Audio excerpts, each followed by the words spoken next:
नमस्कार दोस्तों, आपके अपने पीवाईपी स्पेशल यूट्यूब चैनल में आपका फिर से स्वागत है।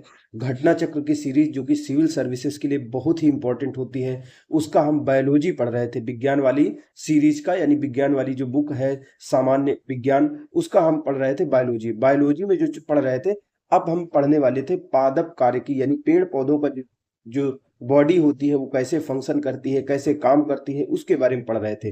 और उसमें जो पहला हमारा टॉपिक होने वाला है ये है प्रकाश संश्लेषण के बारे में। तो चलिए आज सबसे पहले इसका नोट्स देखेंगे, फिर इसका हम क्वेश्चन आंसर देखेंगे। ठीक है, पहले नोट्स फिर क्वेश्चन आंसर। तो इसमें कुछ महत्वपूर्ण चीजें होंगी। प्रकाश संश्लेषण कैसे होता है, कहाँ पर होता है, जो कोशिका होती है कोशिका में प्रकाश संश्लेषण होता है, हरित लवक क्या होता है, क्लोरोप्लास्ट क्या होता है, इन सब चीजों के बारे में। प्रकाश होता है, सूर्य के प्रकाश में प्रकाश संश्लेषण होता है, चंद्रमा में भी होता है, ऐसी सारी चीजें पढ़ेंगे। भोजन कैसे बनाते हैं, पेड़ पौधे अपने लिए भी बनाते हैं और दूसरों के लिए भी बनाते हैं। जो जो जो शाकाहारी जीव होते हैं जैसे इंसान हो गए, वो भी तो पेड़ पौधों से ही अपना भोजन बड़ी मात्रा में प्राप्त करते हैं।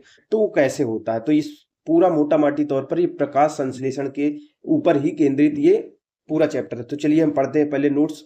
प्रकाश संश्लेषण वह क्रिया होती है जिसमें पौधे के हरे भाग, जो हरे भाग होते हैं, वो सूर्य से प्रकाश ऊर्जा को ग्रहण करके वायु से ली गई कार्बन डाइऑक्साइड और मृदा से शोषित जल द्वारा कार्बोहाइड्रेट्स का निर्माण करते हैं एवं ऑक्सीजन को एक बाई प्रोडक्ट यानी उप उत्पाद के रूप में बाहर निकाल देते हैं। प्रकाश संश्लेषण की संपूर्ण क्रिया निम्नलिखित अभिक्रिया द्वारा प्रदर्शित किया जा सकता है। तो आप बहुत बार देखे होंगे, हमेशा इसके बारे में जानते होंगे, पढ़े होंगे। क्या होता है, जो कार्बन डाइऑक्साइड होती है और जल, जो जड़ों से मिल जाता है जड़, और हवा से मिल जाती है कार्बन डाइऑक्साइड, पेड़ को मिल जाती है। अब पेड़ क्या करता है, जब सूर्य का प्रकाश उसके ऊपर पड़ता है, साथ ही साथ उसके पत्तियों में क्लोरोप्लास्ट यानी हरित लवक होता है। हरित लवक में ये पूरी प्रक्रिया होगी। वहां क्या होगा, कार्बन डाइऑक्साइड, ये जल मिल करके ग्लूकोज बना देंगे, जल बना देंगे, और साथ ही साथ ऑक्सीजन बनती है। तो ऑक्सीजन बाई प्रोडक्ट के रूप में बनती है। दरअसल जो ये अभिक्रिया एक चरण में दिखाई गई है, वो दो चरण में होती है। दो चरण में कैसे होती है उसको सबसे अच्छी तरीके से एक बार की चित्र के माध्यम से हम समझ लेते हैं। ये जो क्लोरोप्लास्ट होता है ना, हरित लवक यानी जो कोशिका होती है, तो कोशिका में एक भाग होता है, जैसे पेड़ पौधों की कोशिका होती है, हमारी भी कोशिका होती है। तो पेड़ पौधों की जो कोशिका होती है, एक उसमें एक अलग अंग होता है, एक अलग कोशिकांग होता है, जिसको कहते हैं क्लोरोप्लास्ट या हरित लवक। हरित लवक के दो भाग होते हैं, ठीक है। उसी में यह प्रक्रिया दो चरणों में संपन्न होती है। तो चलिए चित्र के माध्यम से देख लेते हैं। ये देखिए, ये क्लोरोप्लास्ट हो गया, ठीक है। अब क्लोरोप्लास्ट में दो चरण में हो गए, यहाँ पे सॉरी, ये देखिए। हाँ, तो प्रकाश संश्लेषण की क्रियाविधि जो क्लोरोप्लास्ट होता है, जैसे हरित लवक, सबसे पहले कोशिका देख लेते हैं। जैसे कि ये हमारी कोशिका है, ठीक है।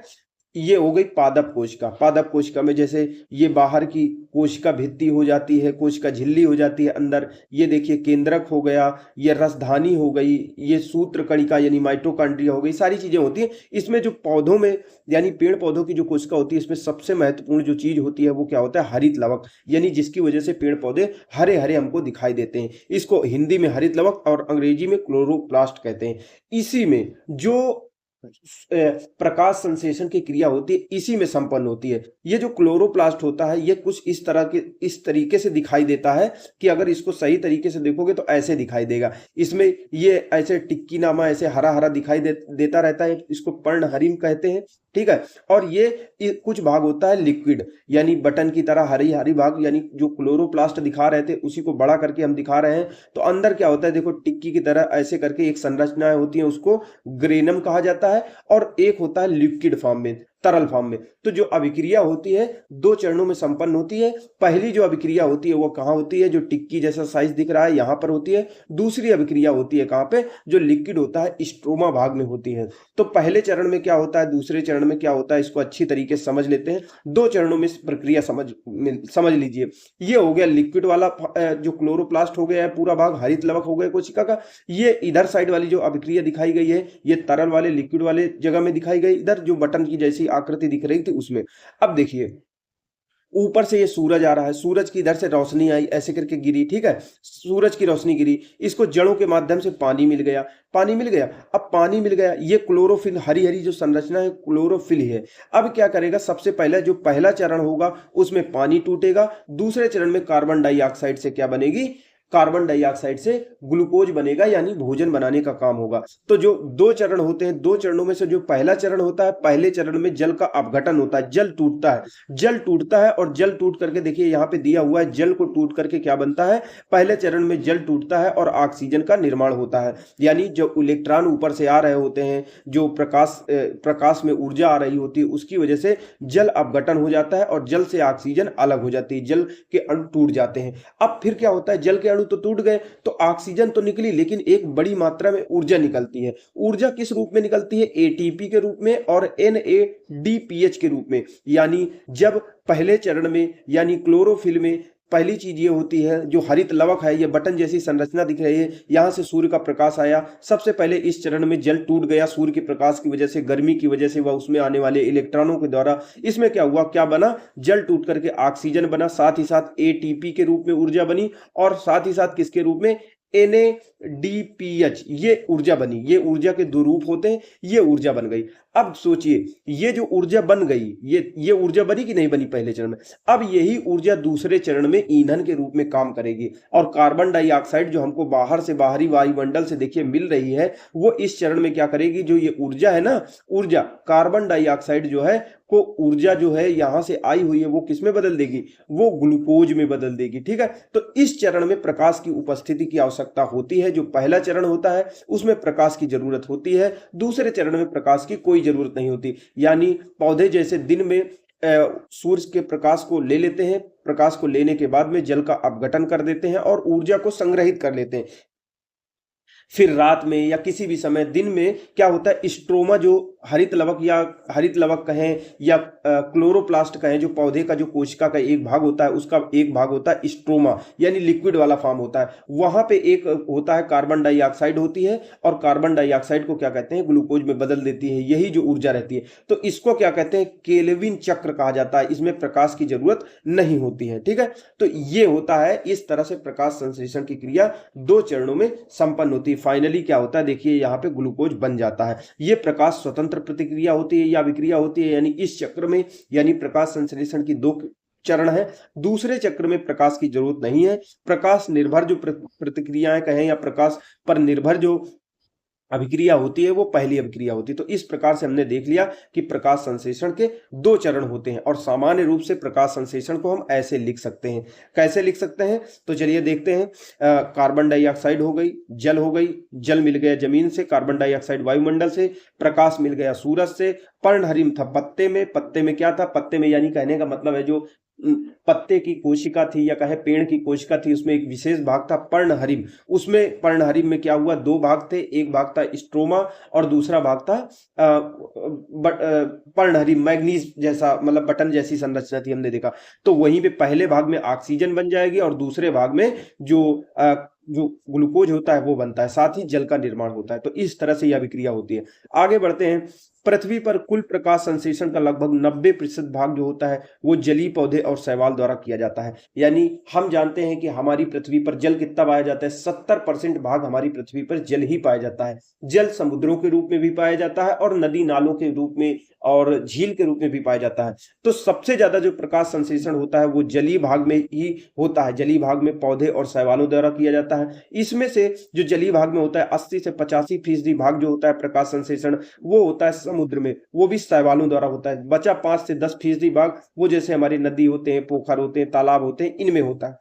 पौधों की प्रकाश संश्लेषण की क्रिया से उत्पन्न समस्त ऑक्सीजन जल से ही प्राप्त होती है। यानी जितनी ऑक्सीजन हमको पौधे मतलब बनाते हैं बाई प्रोडक्ट के रूप में, वो जल अपघटन के द्वारा ही हमको मिलती है। अगले पॉइंट की बात करें तो प्रकाश संश्लेषण की क्रिया द्वारा हरे पौधे, प्रकाश संश्लेषण की क्रिया द्वारा हरे पौधे भोज्य पदार्थ या कहें कि कार्बोहाइड्रेट का निर्माण करते हैं। इस क्रिया में पौधे प्राकृतिक रूप से सूर्य के प्रकाश से ही ऊर्जा को ग्रहण करते हैं। किंतु यानी प्राकृतिक रूप से तो ज्यादातर पौधे होते हैं वो सूर्य के प्रकाश से ऊर्जा प्राप्त करते हैं, लेकिन कुछ समुद्री शैवाल ऐसे होते हैं जो चंद्रमा के प्रकाश में भी प्रकाश संश्लेषण की क्रिया करते हैं। कुछ ऐसे होते हैं कि विद्युत प्रकाश में भी विद्युत प्रकाश में भी कुछ पौधे ऐसे होते हैं कि प्रकाश संश्लेषण की क्रिया कर सकते हैं। अगला अगर बात करें तो ये कह रहा है साइटोप्लाज्म। एक चीज याद रखना, एक है क्लोरोप्लास्ट और एक है साइटोप्लाज्म। तो साइटोप्लाज्म का मतलब ये होता है जैसे कोशिका हो गई, कोशिका का ये केंद्रक हो गया और इधर उधर बहुत सारे कोशिका के अंग फैले हुए होते हैं। लेकिन ये ऐसे ही नहीं फैले, अंदर एक लिक्विड भरा होता है, एक द्रव भरा होता है जिसको कोशिका का द्रव कहा जाता है, कोशिका द्रव कहा जाता है, उसी को इंग्लिश में साइटोप्लाज्म कहा जाता है। जबकि क्लोरोप्लास्ट क्या होता है, क्लोरोप्लास्ट जो होता है पादप कोशिका होती है, उसमें एक हरा हरा एक कोशिकांग होता है, उसको कहते हैं, उसके अंदर प्रकाश संश्लेषण की क्रिया संपन्न होती है। तो ये समझ गए क्लोरोप्लास्ट और साइटोप्लाज्म में अंतर। साइटोप्लाज्म के अंदर यानी कोशिकांग जो होता है, साइटोप्लाज्म यानी जो कोशिका द्रव्य भरा हुआ है, प्लाज्मा द्रव्य भरा हुआ है कोशिका के अंदर, उसके अंदर प्रकाश संश्लेषण की जो अंधेरी अभिक्रिया, यानी हमने देखा था हरित लवक में दो क्रियाएं हो रही थी। एक क्रिया में प्रकाश की उपस्थिति की जरूरत हो रही थी जिसमें ऑक्सीजन बन रही थी, और दूसरे चरण में जो हो रही थी ऑक्सीजन की जरूरत नहीं पड़ रही थी, क्योंकि जो ऊर्जा पहले चरण में बन जा रही थी उसी के द्वारा कार्बन डाइऑक्साइड ग्लूकोज में परिवर्तित हो रहा था। जो दूसरा चरण होता है, ठीक है, उसको प्रकाश संश्लेषण की अंधेरी अभिक्रिया, जो साइटोप्लाज्म के अंदर जो प्रकाश संश्लेषण की अंधेरी अभिक्रिया कहें डार्क रिएक्शन को ब्लैक मैन अभिक्रिया या ब्लैक मैन्स रिएक्शन भी कहा जाता है। यह अभिक्रिया क्लोरोप्लास्ट के स्ट्रोमा जो होती है ना, उसमें संपन्न होती है, क्योंकि इसमें ऐसे एंजाइम भाग लेते हैं जो कि वातावरण के लिए कार्बन डाइऑक्साइड का अपचयन करके उसको शर्करा में परिवर्तित कर देते हैं। अगला अगर हम पॉइंट की बात करते हैं तो कह रहा है प्रकाश अवशोषित करने वाले अणुओं को प्रकाश संश्लेषी वर्णक कहते हैं। क्लोरोप्लास्ट हरित लवक के ग्रेना भाग में पाए जाते हैं। ये मुख्यतः नीला, बैगनी, लाल, नारंगी इन किरणों को अवशोषित करते हैं। अगले पॉइंट की बात करें तो प्रकाश संश्लेषण की क्रिया क्लोरोप्लास्ट नामक कोशिकांग में संपन्न होती है, जो हरित लवक होता है उसी में होती है। क्लोरोप्लास्ट में हरे रंग का वर्णक यानी जो बटन जैसी हमने संरचना ऐसे देखी थी, ऐसे रखी हुई थी, वो क्या है, क्लोरोफिल है, यानी हरे रंग का वर्णक क्लोरोफिल पाया जाता है। डीएनए, आरएनए और जो ये क्लोरोप्लास्ट होता है, जो पूरा हरित लवक होता है, इसी में क्लोरोप्लास्ट, ये जो बटन जैसी संरचना है वो क्लोरोफिल है, ठीक है। तो इसमें क्या होता है, इसमें डीएनए भी पाया जाता है। डीएनए और आरएनए दोनों की उपस्थिति क्लोरोप्लास्ट का एक लक्षण होता है, यानी क्लोरोप्लास्ट में डीएनए और आरएनए भी पाया जाता है, जो उसे स्व प्रतिकृति योग्य बनाता है। स्व प्रतिकृति का मतलब क्या होता है, अपने जैसी चीजें, अपने जैसा जनन करने की जो क्षमता होती है उसको स्व प्रतिकृति कहते हैं। तो डीएनए आरएनए तो होते हैं, कहते हैं कि आपका डीएनए क्या है, उसका डीएनए, तो डीएनए की वजह से ही तो अपने हिसाब से मतलब अपने ही जैसे पौधों को उत्पन्न कर सकता है। अगली बात करें तो मैग्नीशियम क्लोरोफिल का मुख्य तत्व होता है। तो जो बटन जैसी संरचना देखें तो उसमें मुख्य जो तत्व होता है वो क्या होता है, मैग्नीशियम होता है। इसके साथ साथ जो बटन जैसी संरचना हमने देखी थी, ये किससे बनी होती है, मैग्नीशियम क्लोरोफिल का मुख्य तत्व होता है। मैग्नीशियम के अलावा क्लोरोफिल में क्या क्या होता है, यानी मैग्नीशियम तो मुख्य तत्व होता है इन बटन जैसी संरचना का, इसके साथ साथ कार्बन, हाइड्रोजन, नाइट्रोजन, ऑक्सीजन ये भी उपस्थित रहते हैं कुछ मात्रा में। अगला अगर हम पॉइंट की बात करें तो कह रहा है प्रकाश तापक्रम यानी टेम्परेचर कितना है, कार्बन डाइऑक्साइड कितनी मिल रही, जल कितना मिल रहा है, ये प्रकाश संश्लेषण की क्रिया को नियंत्रित करने वाले बाहरी कारक होते हैं। प्रकाश संश्लेषण पर प्रकाश का प्रभाव तीन प्रकार से होता है, ठीक है। प्रकाश कितना प्रखर है, कितना गहन है, मतलब कितनी तेज धूप है, इस बात पर निर्भर करता है। ज्यादा बहुत कम धूप होगी तो उसके जो रंध्र रहेंगे पत्तों के वो ही नहीं खुलेंगे, धूप अंदर ही नहीं जाएगी, तो कैसे होगा, प्रकाश संश्लेषण की क्रिया नहीं होगी। तो जो प्रकाश संश्लेषण का प्रभाव प्रकाश संश्लेषण होता है, पर प्रकाश का प्रभाव तीन तरीके से होता है कि प्रकाश कितना इंटेंस है, यानी कितना प्रखर है, कितना तेज है। क्वालिटी क्या है प्रकाश की, कितने देर तक मिलता है, कितनी ड्यूरेशन तक प्रकाश मिलता है। 2 घंटा सूरज निकलेगा थोड़ी ना होगा, मान लो सूरज ही ना निकले तो समस्या हो जाएगी ना। दुर्बल प्रखरता यानी कम इंटेंसिटी का अगर प्रकाश है तो इसमें क्या होता है, संभवतः जो पर्ण रंध्र होते हैं पत्ते में, बीच में छोटे छोटे छेद होते हैं, वो खुल जाते हैं, उन्हीं से प्रकाश अंदर जाता है। तो संभवतः क्या होता है, अगर दुर्बल प्रकाश है तो जो संभवतः पर्ण रंध्र होते हैं इनके नहीं खुलने से तथा गैसीय विसरण बहुत धीमी गति से होने के कारण प्रकाश संश्लेषण की क्रिया भी नहीं होती, यानी बहुत धीरा प्रकाश होगा तो शायद ना हो प्रकाश संश्लेषण।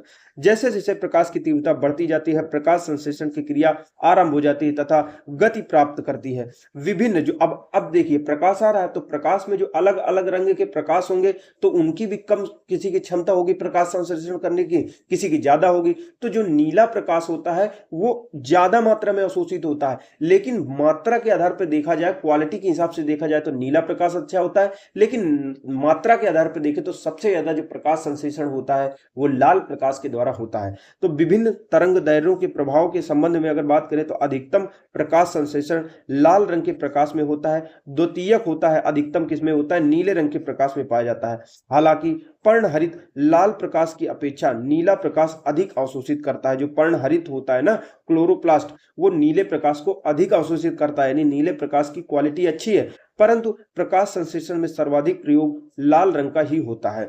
बैंगनी अगर बात करें तो बैंगनी रंग का तरंग दैर्ध्य सबसे कम और आवृत्ति सबसे अधिक होती है, जबकि लाल रंग का तरंग दैर्ध्य सबसे अधिक और आवृत्ति न्यूनतम होती है। अगले पॉइंट की बात करें तो प्रकाश संश्लेषण की क्रिया में हरे पौधे प्रकाश ऊर्जा को रासायनिक ऊर्जा में रूपांतरित कर देते हैं, जो कि पौधों में कार्बनिक पदार्थ के रूप में संचित हो जाती है। प्रकाश संश्लेषण की जो क्रिया है, जो हमने देखा दो चरणों में संपन्न होती है। हमने देखा दो चरणों में संपन्न हो रही थी। कहां हो रही थी? क्लोरोप्लास्ट यानी हरित लवक में हो रही थी। पहले चरण में क्या होता है, प्रकाश पर निर्भर प्रतिक्रिया होती है, यानी प्रकाश पर निर्भर अभिक्रिया चल रही, प्रतिक्रिया चल रही। उसमें क्या होता है, जो बाहर से क्या आ रहा है, जल आ रहा है, नीचे से जल आ रहा है। जल जो होता है सूर्य के प्रकाश में क्या होता है, इसका जल अपघटन हो जाता है तो ऑक्सीजन बन जाती है, साथ ही साथ एटीपी और NADPH ये ऊर्जा बन जाती है। पहले चरण में ये होता है, ठीक है। ऊर्जा संचित करने वाले अणुओं के निर्माण में प्रयुक्त होती है। दूसरे चरण में प्रकाश से स्वतंत्र प्रतिक्रिया होती है, इसमें प्रकाश की जरूरत नहीं होती है, द्वारा इन उत्पादों का प्रयोग कार्बन डाइऑक्साइड यानी जो ATP बन चुकी है और जो ऊर्जा बन चुकी है, तो इन उत्पादों का प्रयोग कार्बन डाइऑक्साइड का संग्रहण एवं न्यूनीकरण में किया जाता है, ठीक है। यानी कार्बन डाइऑक्साइड जो होती है अब ATP और NADPH के द्वारा ग्लूकोज में परिवर्तित हो जाएगी, कार्बोहाइड्रेट में परिवर्तित हो जाएगी। प्रकाश संश्लेषण की प्रक्रिया के दौरान ग्लूकोज के प्रत्येक अणु के संश्लेषण में ATP के 18 अणु शामिल होते हैं, यानी ग्लूकोज का एक अणु संश्लेषण करने में, बनाने में ATP यानी 18 ATP ऊर्जा लग जाती है। क्लोरेला की बात करें, क्लोरोफाइटा से संबंधित एक कोशिकीय हरित शैवाल होता है कि एक प्रजाति है। सौर ऊर्जा को रासायनिक ऊर्जा में बदलने की जो क्लोरेला की दक्षता है वो सर्वाधिक है, 8% होती है। अगर बात करें तो गहरे समुद्र में सतह से लगभग 400 से 8000 फीट तक की गहराई में पाए जाने वाले जीवाणु जैसे ग्रीन सल्फर बैक्टीरिया जो बहुत गहराई में पाए जाते हैं, ये अवरक्त विकिरण के प्रयोग द्वारा प्रकाश संश्लेषण करके ऊर्जा उत्पन्न करते हैं। यानी वहां पे जो सामान्य प्रकाश होता है तो वो तो जाता नहीं है, तो ग्रीन सल्फर जो विशेष प्रकार के बैक्टीरिया होते हैं बहुत अधिक गहराई में समुद्र में अवरक्त विकिरण जो होती है वो पहुंचती हैं, उससे प्रकाश संश्लेषण की क्रिया करते हैं। तो इस तरह से हमने नोट्स देख लिया। अब हम इसके क्वेश्चन आंसर देखते हैं। तो चलिए शुरू करते हैं एक एक करके। क्वेश्चन नंबर 1 देखते हैं, निम्नलिखित में से कौन सा क्लोरोफिल का घटक नहीं है? तो क्लोरोफिल में क्या नहीं होता है? तो चलिए देखते हैं। कैल्शियम नहीं होता है, बाकी थोड़ी थोड़ी मात्रा में कार्बन, मैग्नीशियम, हाइड्रोजन होते हैं। मेन चीज मैग्नीशियम ही होती है, ठीक है, क्लोरोफिल में, ठीक है। क्लोरोफिल यानी पर्णहरित एक प्रोटीन युक्त जटिल रासायनिक यौगिक होता है। यह वर्णक जो होता है रंग देने वाला पत्तों के हरे रंग का कारण होता है। मैग्नीशियम जो होता है क्लोरोफिल का मुख्य तत्व होता है। इसके साथ साथ कार्बन, हाइड्रोजन, नाइट्रोजन, ऑक्सीजन भी थोड़ी थोड़ी मात्रा में उपस्थित रहते हैं। क्लोरोफिल में कौन सा तत्व पाया जाता है? सबसे ज्यादा मैग्नीशियम पाया जाता है। क्लोरोफिल में पाया जाता है मैग्नीशियम। निम्नलिखित में से किसके लिए प्रकाश संश्लेषण में क्लोरोफिल का उपयोग किया जाता है? तो क्लोरोफिल का उपयोग क्यों किया जाता है? प्रकाश को अवशोषित करने के लिए क्लोरोफिल का उपयोग किया जाता है। जो क्लोरोफिल होता है ये एक रासायनिक फोटो रिसेप्टर होता है, प्रकाशग्राही होता है। यानी क्लोरोफिल जो उपस्थित रहता है क्लोरोप्लास्ट, यानी जो कोशिका होती है, पादप कोशिका होती है, उसमें जो हरा भाग होता है क्लोरोप्लास्ट होता है, पौधों में ही केवल पाया जाता है। उसके अंतर्गत जो क्लोरोफिल होती है ये एक रासायनिक रिसेप्टर होता है, फोटो रिसेप्टर, जो प्रकाश को ग्रहण कर लेता है, अपने पास बुला लेता है, जो पौधों में प्रकाश संश्लेषण के लिए प्रकाश ग्रहण करता है। यह दृश्यमान प्रकाश स्पेक्ट्रम के लाल रंग और नीले रंग के क्षेत्रों में प्रकाश को अवशोषित करता है। हरा प्रकाश अवशोषित नहीं करता है, परावर्तित कर देता है, इसीलिए पौधे हमको हरे दिखाई देते हैं।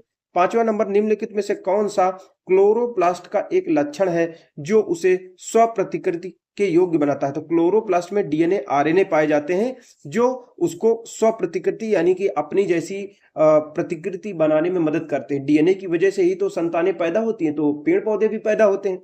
ठीक है, तो डीएनए आरएनए दोनों की उपस्थिति होती है क्लोरोप्लास्ट जो उसे स्वप्रतिकृति के योग्य बनाती है।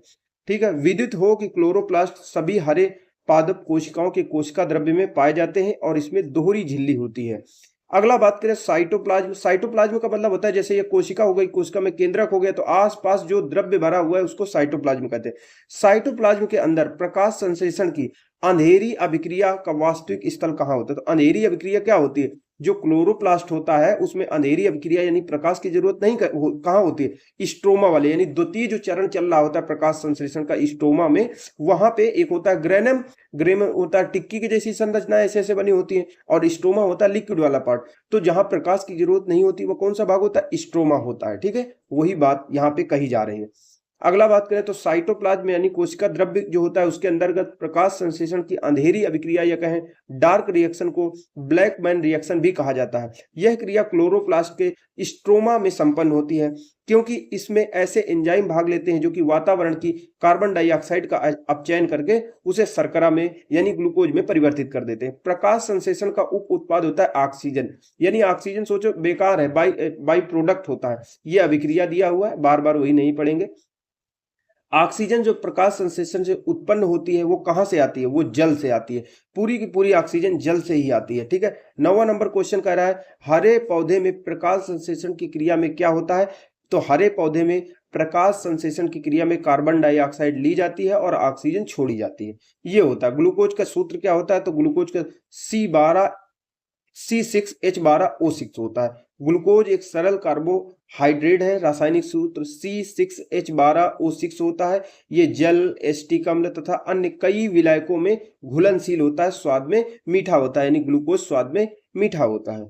11 नंबर क्वेश्चन कह रहा है प्रकाश संश्लेषण में पौधों द्वारा निम्न में से कौन सी गैस उपयोग की जाती है? तो कौन सी गैस उपयोग की जाती है?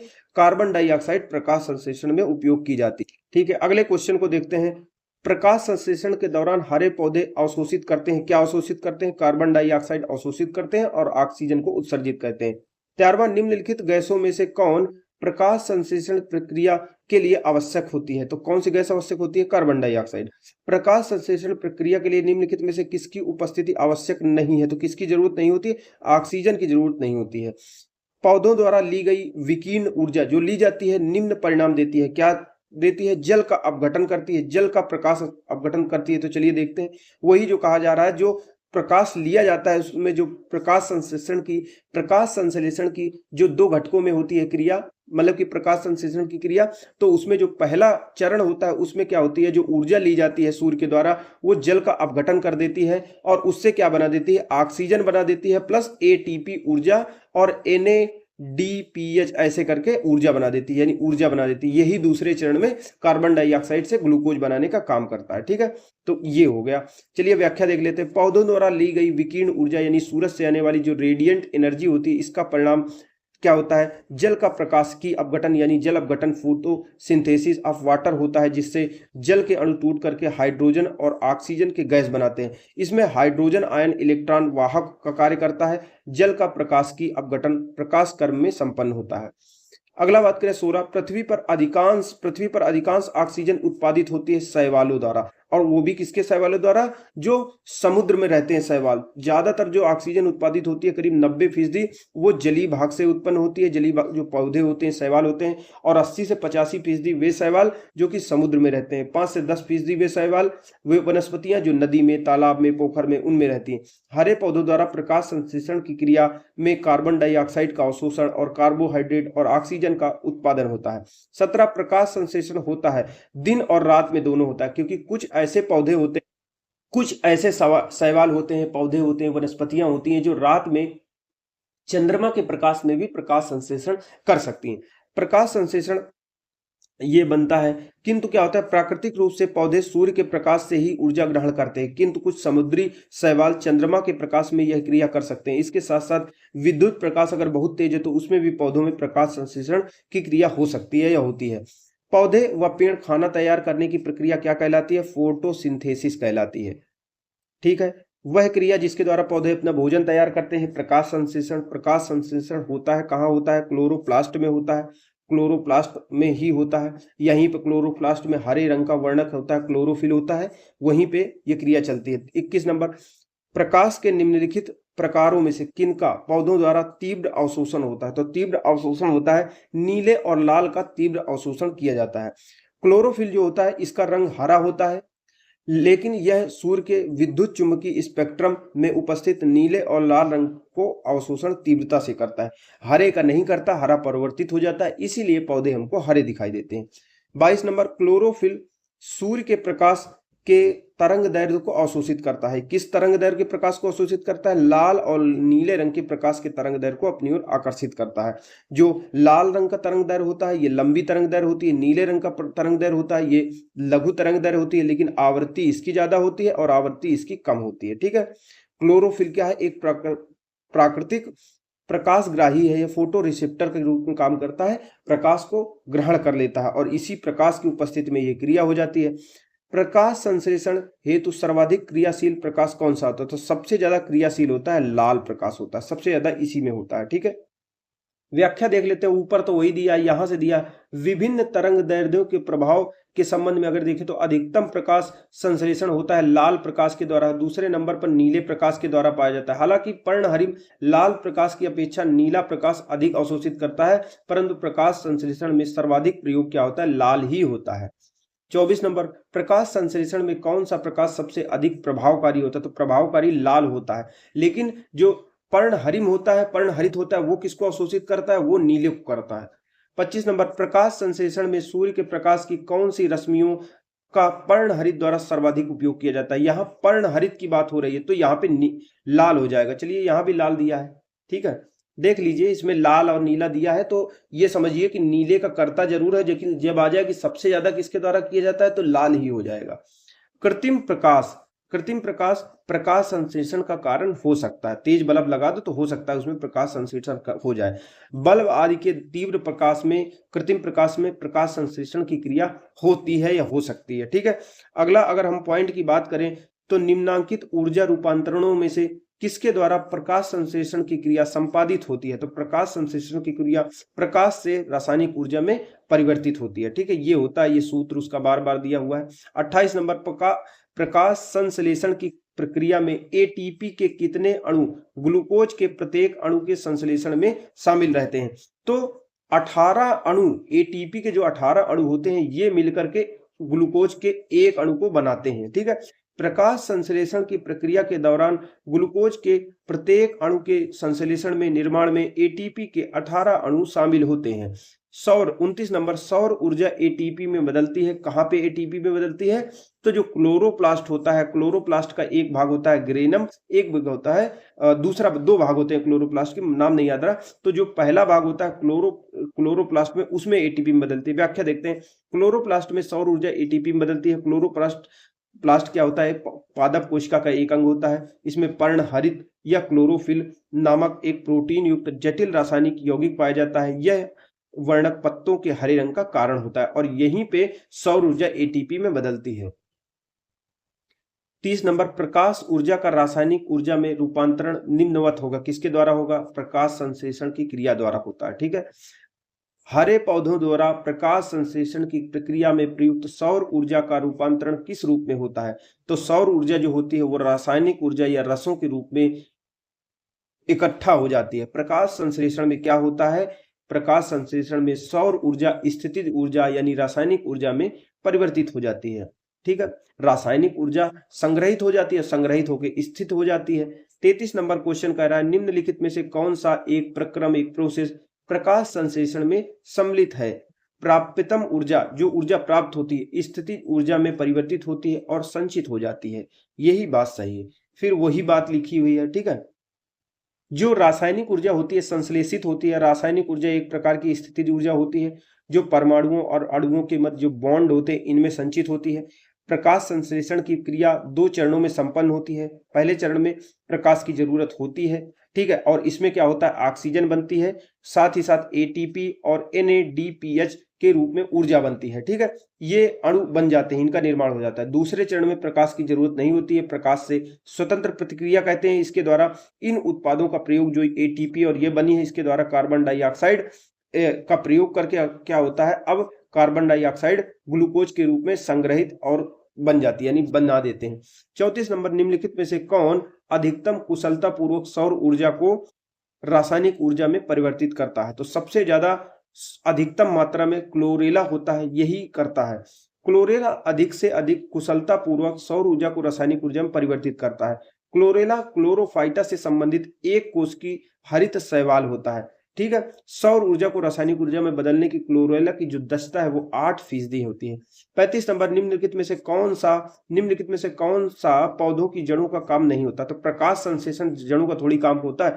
जड़ जल का अवशोषण करती हैं, पोषक तत्वों का अवशोषण करती हैं, पौधे को सहारा देती हैं, सारे काम करती हैं। ठीक है, अगला जो हमारा जो प्रकाश संश्लेषण की क्रिया होती है कि दर किस चीज पर निर्भर करती है? दर निर्भर करती है पत्तियों में जो छोटे छोटे छेद होते हैं, रंध्र होते हैं, स्टोमेटा जिनको कहते हैं, इनकी कितनी अधिक संख्या है और उनके बंद होने खुलने के समय पर निर्भर करती है। अगर सही समय पर खुलते हैं, ज्यादा बड़े होते हैं, जितने ज्यादा संख्या में स्टोमेटा होंगे उतना अधिक प्रकाश संश्लेषण होगा, क्योंकि प्रकाश संश्लेषण इन्हीं रंध्रों की सहायता से अंदर क्लोरोफिल में पहुंचता है और क्लोरोफिल में जल अपघटन होकर ऑक्सीजन और ऊर्जा बनती है। फिर उस ऊर्जा से क्या बनता है? उस ऊर्जा से ग्लूकोज बनता है। इसके अलावा पत्ती की कोशिकाओं में क्लोरोप्लास्ट की व्यवस्था भी प्रकाश संश्लेषण की दर को प्रभावित करती है। 36 नंबर, अधोलिखित में से कौन सा पृथ्वी के कार्बन चक्र में कार्बन डाइऑक्साइड की मात्रा को नहीं बढ़ाता?